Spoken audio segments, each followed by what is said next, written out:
Do you know what? I'm not even going to dwell too much. It's the musical show. I'm going to talk about music. Let's just go already. Hi.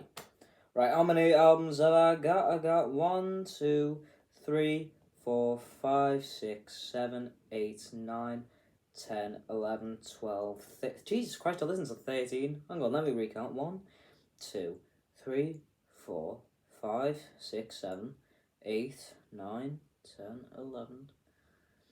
I listened to that much, Jesus. Right, but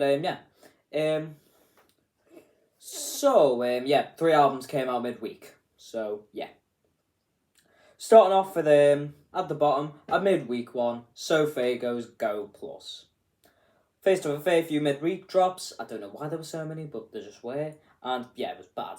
Fago is an artist whose style I just hate.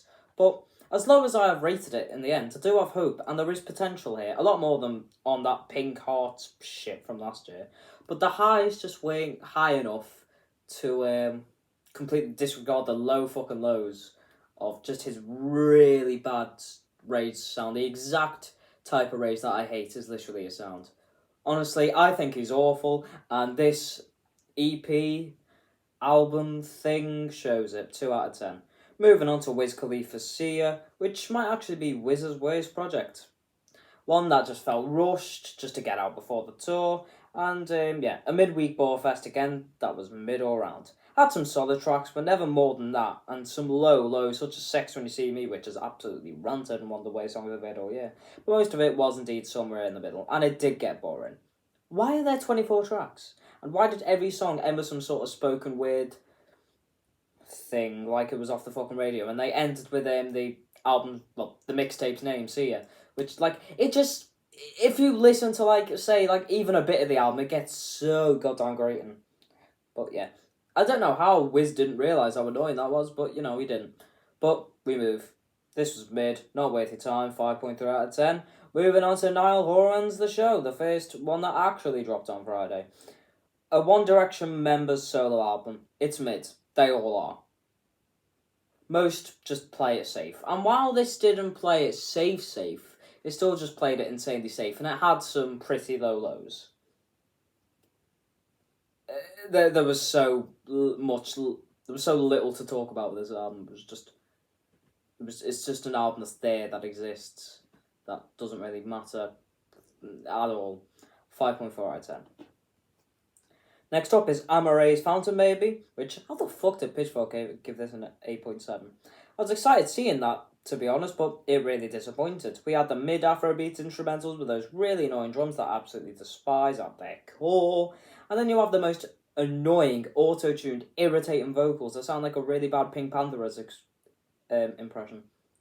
However, the drums aside, some of the beats were decent enough, and the distorted indie-sounding guitars were fine, and I feel like she stepped out of their comfort zone on some songs, which is commendable, but it's one of those genres, modern day Afro beats, that I just don't really like.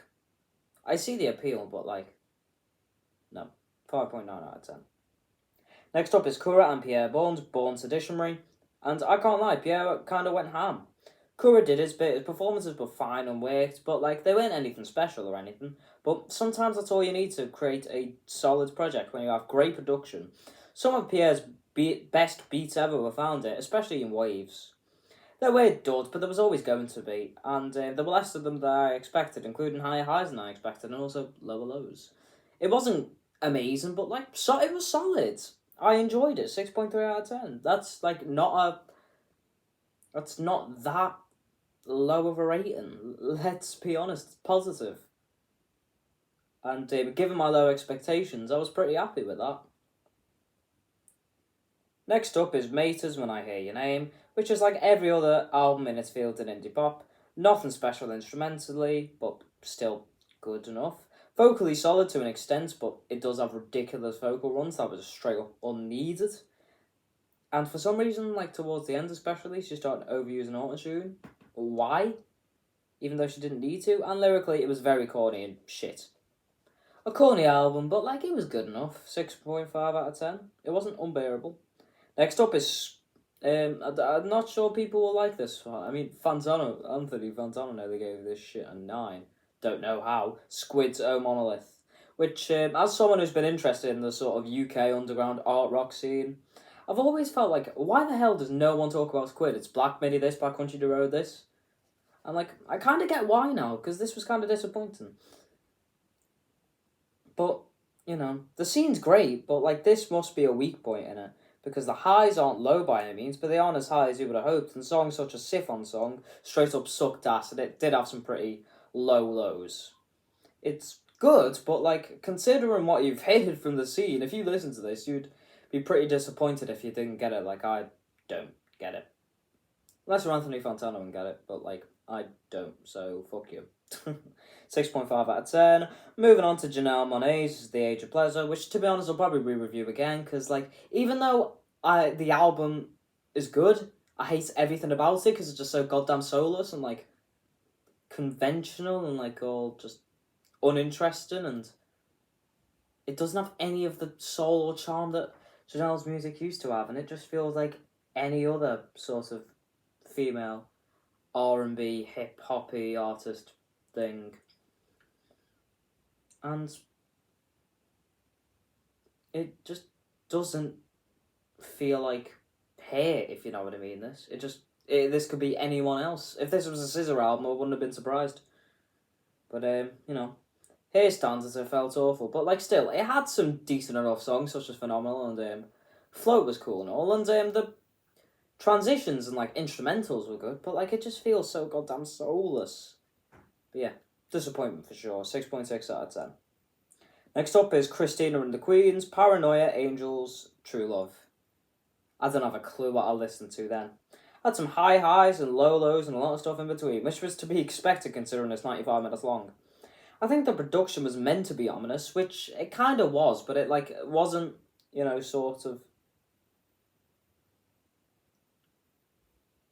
as good as it could have been. And the features weren't really there, like, at all. Like, if you told me they weren't there, I would have believed you. And for whatever reason, the tracks just didn't really have melody. It just had, like, a load of sounds and just some drums. But it didn't feel like a song. It just felt like sounds and shit, which, like, it's a real shame when you hear shit like that. And I just think it could have been so much better than what it was. If it was shorter and the production was better, because the production wasn't the best. And if it felt like more melodic and shit, because like that's what I want. I don't want just one singular sound to some drums and a load of weird singing. Like I don't mind the weird singing at all, but like give us some like cool instrumentals if you're gonna do that. But yeah, it was a weird album, but like it was good. It was good and all. 7 out of 10. Yeah. Next up is Boldy James's Prisoner of Circumstances, which is a mixed bag collection of songs from his field of sort of like what would I even describe it? I describe it as boom bap, but like low, but like chill, I guess, lo-fi. I don't really know how else to describe it, to be completely. Anyway, I don't really know how else to describe it, being completely honest. Most of it, though, it was solid, but like it was never amazing after like maybe aside from like maybe one track, and there were the odd duds here and there. But yeah, it's kind of just whatever in its field of tracks, just in its sort of field in music even, and you know, it's just not really that special. But like it's short and it's solid, I guess. 7.2 out of 10. Next up is Baby Droll's Madman, the last midweek album to be mentioned, and I guess the rapping really wasn't the best. He might be a bit of a nudie clone, although he clearly doesn't care, he was featured. And it did have the odd dud here and there, but the production is sort of, you only see from a couple of artists, it's not really taken off as like a mainstay, because like it was never gonna. And I think the production was actually really impressive and like really cool. It felt unique because it was in a field that very few artists have touched, and he, I think, put a cool spin on it, and it was just so goddamn aggressive, and I think it mastered that sound. A trap album that is solid. It does have a few duds here and there, and like it's not amazing, but like it shows a hell of a lot of potential. I'll look out for this guy, the only guy who dropped a good midweek album out of the ones who did. 7.2 out of 10. Jesus Christ, this one's long. Moving on to Static Selector's Round Trip, which is a boom bap album that kind of does something cool. Has a sort of 2000s Lil Wayne sort of early trap vibe, I guess, in a couple of tracks with the drums, and a lot of them, and some of them just have a really 90s boom bap vibe. That kind of remind me a hell of a lot with The World Is Yours by the way it sounds in parts. But while it does cool stuff and it bangs for most of the listen, it has a couple of duds and doesn't experiment enough for the entire 20-track runtime to be worth it. And it does get boring in little regions around the middle. Shut up. Thanks. Okay, never mind. And amongst that, the odd feature is mixed pretty poorly, and IDK's feature was just completely ruined by how bad the mixing was, which was really disappointing. But it was great and all, and the features for once in an album like this that have solely features did not disappoint, pretty much whatsoever. And what impressed me most is that not all of them sort of are in his sort of field of production. But he managed to make everything work. That Red Veil feature was really impressive. I'd have that over the one on the JPEG Mafia shit, honestly, genuinely. That one, I still think is just a bit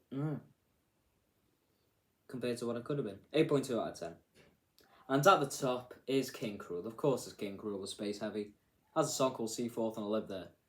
Strange yet run-of-the-mill album in a way, which is impressive in its own way, I suppose. Has some brilliant instrumentals with a sort of slowcore, dusterish kind of vibe, and some interesting and compelling vocal performances. I think he sort of let the fantastic instrumentals take centre stage in little parts in some of the songs. There were some beautiful moments, such as Seagirl, where I think Raveena sounded amazing. Only thing I would say is that some songs do sound a little bit too run-of-the-mill, but that aside, there are a few other major flaws. 8.7 out of 10, brilliant. Well, that's last week, but this week is another monolith. We've got 1, 2, 3, 4, 5, 6, 7, 8, 9, 10, 12. Hang on, let me recount. 1, 2, 3, 4, 5, 6, 7, 8, 9, 10, 11, 12 albums to listen to this week. Well, it's probably more I think it's 11 on one EP actually, to be more accurate. But yeah, starting off with Gunners, A Gift and a Curse, which from what I've heard is a lot better than DS Forever, which was trash. 15 songs, 45 minutes long. I'm going to say 6, which is pretty good for Gunner, to be fair. It'll probably be his best because I think Gunner's trash. Next up is Killer Mike with Michael featuring CeeLo Green, Mozzie, Young Thug, Black, Aaron Allen Kane, Jagged Edge, Andre 3000 for fuck's sake, Aaron Allen Kane, Future, Ty Dolla $ign, Currency, 2 Chainz, Cash Page, Blast, Fabo, Aaron Allen Kane again, LP, Thank You Good Sir, and Ty Dolla $ign again. A lot of features. 14 songs, 53 minutes long. I'm going to say 7 to be safe, but it could be higher and it could be lower. Mike Dams I've already listened to, so I'm not going to say anything about the rating or anything. Texas Boy, the intro done by OG Ron C, that was lazy as fuck and it was not very good.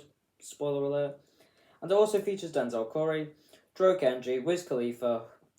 I swear to God, every time he drops, he always has a feature somewhere.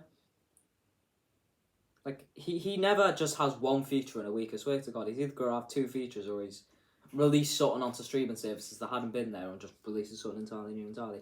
And Joey Badass, Big X The Plug, and Max O'Crim, the other features. 34 minutes long, 14 tracks. Next up is Kiana Lede with Grudges, featuring Bryson Tiller, Ellen May, Kiki and Friends, and Khaled. 18 songs, 50 minutes long, 6. Next up is Forest Claudette with Everything Was Green. Okay, so there's 2 EPs. 1 song featuring Earthgang. 6 songs, 19 minutes long, 8. Next up, Hit Boy with Surf or Drown Volume 2. Of course, you may remember that he dropped Volume 1 a couple months ago, and I didn't think it was very good. But this time it's a collab album with someone called Big Hit, so might actually be some decent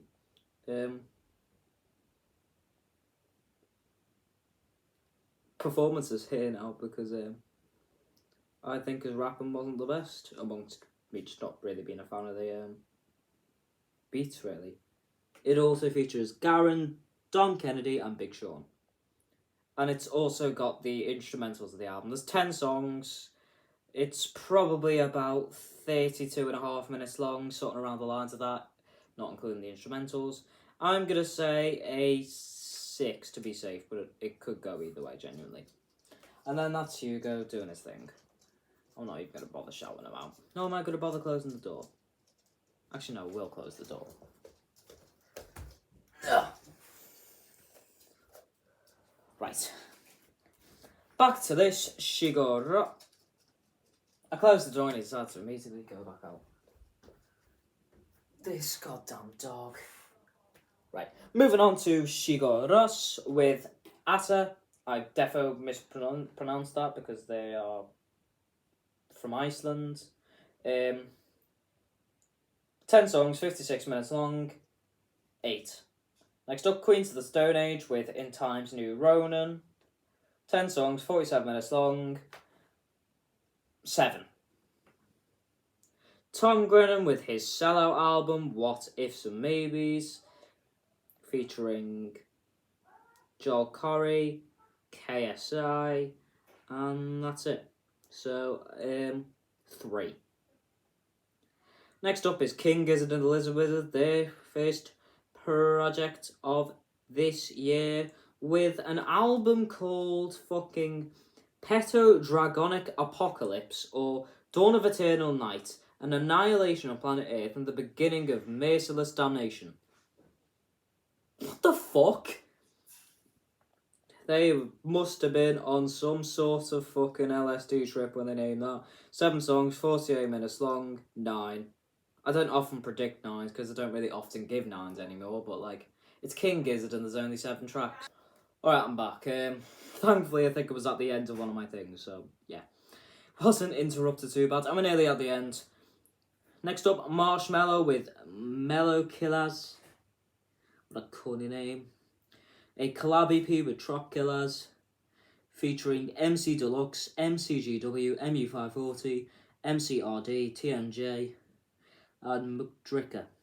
If this ends up being any good, I will be very surprised. I'm saying a 1. Look, what language is this even in? This is either going to be a 1 or it's going to be like a fucking 10. I just know it.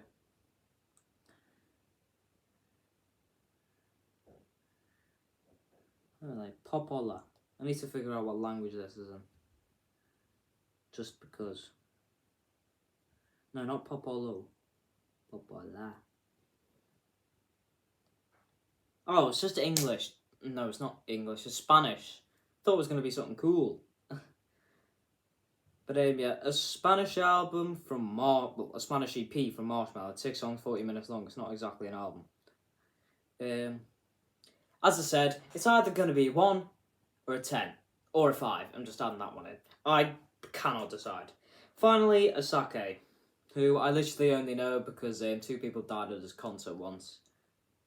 With Work of Art, featuring Olamide, 14 songs, 36 minutes long. I want this to be good, but I'm not really a fan of the genre he's in. I'm still going to say 6 though. But yeah, that is it. That is the end of the episode. And yeah, I don't know how I'm going to get through them, but I will find a way because I always do. Because I am the best. But yeah, hope you enjoyed, and if you didn't, that's really sad. See ya. One last thing, Lil Big Guy on SoundCloud, another fellow I know on TikTok, just dropped his first EP, just a load of Butcher House, Slaughterhouse. What the fuck is even a Cemetery Core? I'll just call it the Cemetery Core. Fucking beats, 3 tracks. I'm either gonna give it a 10 or like a 6. In a bit.